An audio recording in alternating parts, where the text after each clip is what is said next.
Manifest your specific person so fast, it's absolutely scary. This really works. It's based on the teachings of Neville Goddard.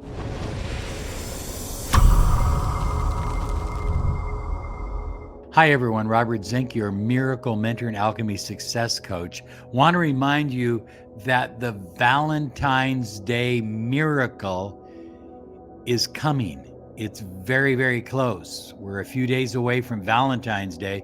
You're going to want to get signed up right away. I mean, seriously.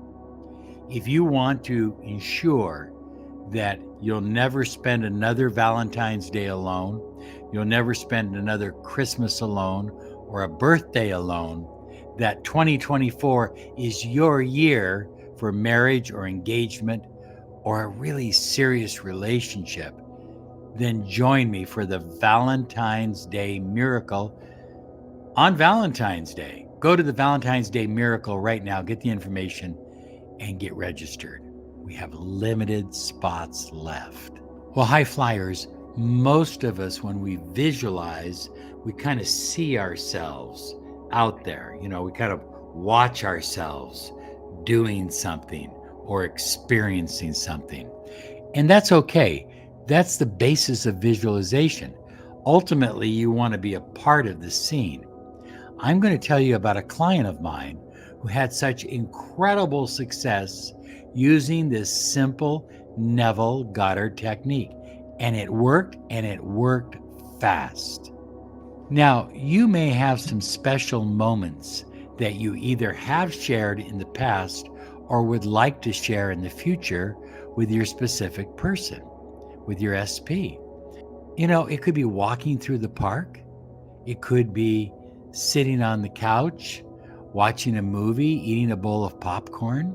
It could be going out to dinner and dancing. It could be any number of experiences. So it's up to you to choose your experience.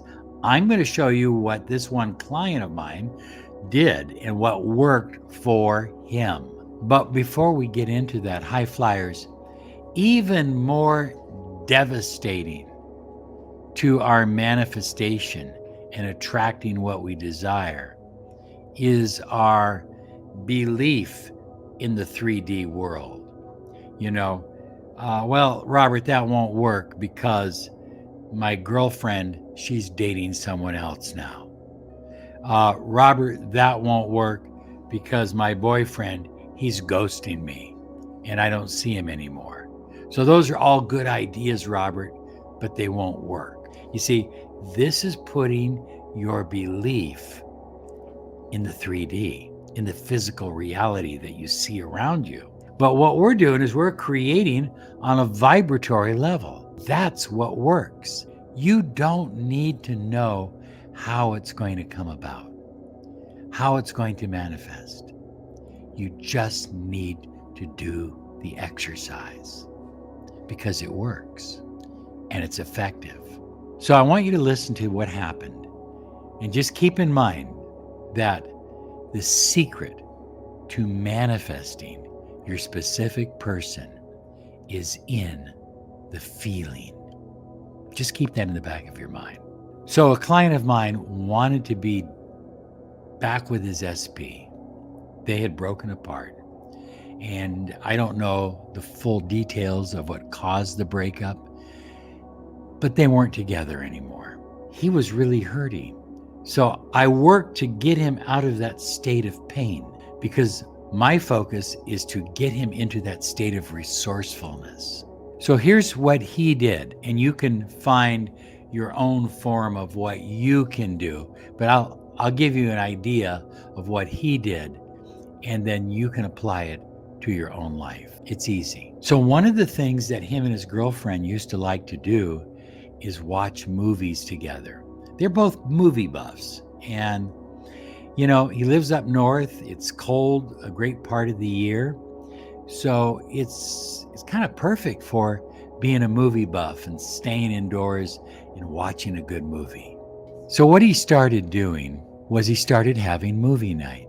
He would get a good movie that he knew his SP liked, and he would light a fire in the fireplace in anticipation of her coming over. And he got a big quilt that they could cover up in. And he proceeded to sit on the couch with that bowl of popcorn, with that quilt over him, with that fire in the fireplace, and the movie on the screen.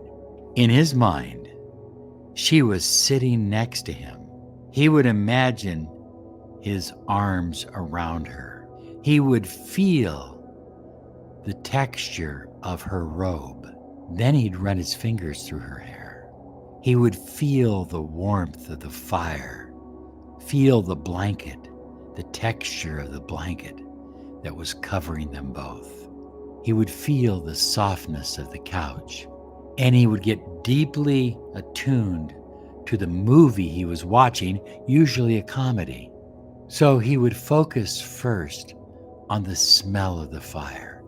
He involved his nose, the smell of that crackling fire. Then he would, with his arm around her, kind of reach over and smell her scent and the freshness of her hair. He would enjoy the movie. He would laugh and have fun watching the movie while he was eating the popcorn. And he would talk to her about the movie. He would say, do you think they're going to do this? Do you think this is going to happen? You know how people talk in movies. That's what he was doing. He was reliving the experience as if it were now, right this moment. He involved every sense of his body, from smelling the popcorn to feeling her hair, to feeling his arm around her, and eventually to kissing her, to feel his lips upon her, and the taste of her. He would focus on the taste and the feel and the smell. In his mind, she was there. Now, he did this for several nights, movie after movie, fire after fire, popcorn, bowl of popcorn after bowl of popcorn. I think he said one night he had a pizza, and he imagined the two of them eating pizza together and the smell of the pizza. He focused on every detail. Scent. What did it smell like? What did it feel like? The sounds of the movie, the sounds of the crackling fire, the sounds of the popcorn being munched on, the sounds of her voice laughing. He felt that bond, that connection that they had once had when they used to enjoy movie night. And then one day, in the middle of the afternoon, she texted him and he said, hey, let's take this on voice. And they talked on voice. And she was just, checking in to see how he was doing, how things were going. She was sharing some information about some mutual friends. But he paused and he said, how about joining me tonight for movie night? She hesitated for a moment. No, I don't know. He said, come on, it's just a movie. She came over. He had the popcorn. He had the fire in the fireplace. He had the quilt that they would cover up in. He had everything, just like he imagined it, but he actually lived it in his mind. High flyers, everything that he had experienced, he was now living for real. She was there. He was smelling her hair. He was running her fingers through her hair. And they were laughing at this movie. They were having so much fun. They were making eye contact. And then at one point, he grabbed her hand. He said, let's go upstairs. And they went upstairs. And they finished movie night, making love. He told me everything was exactly as he had imagined. With one exception, he never imagined the two of them going upstairs and spending the night together. Well, as the law of assumption would have it, she came over the next night and the next night, and they began seeing each other again. They worked through some difficulties that they had had in the past, but he had really created a new relationship. He used all of his senses. He focused on the feeling of the wish fulfilled. And guess what? They fell in love again. Maybe they always were in love, but they fell deeper in love. The relationship was deeper and stronger than ever before. Believe it. Believe what you create, and it's yours. Yes, it's yours.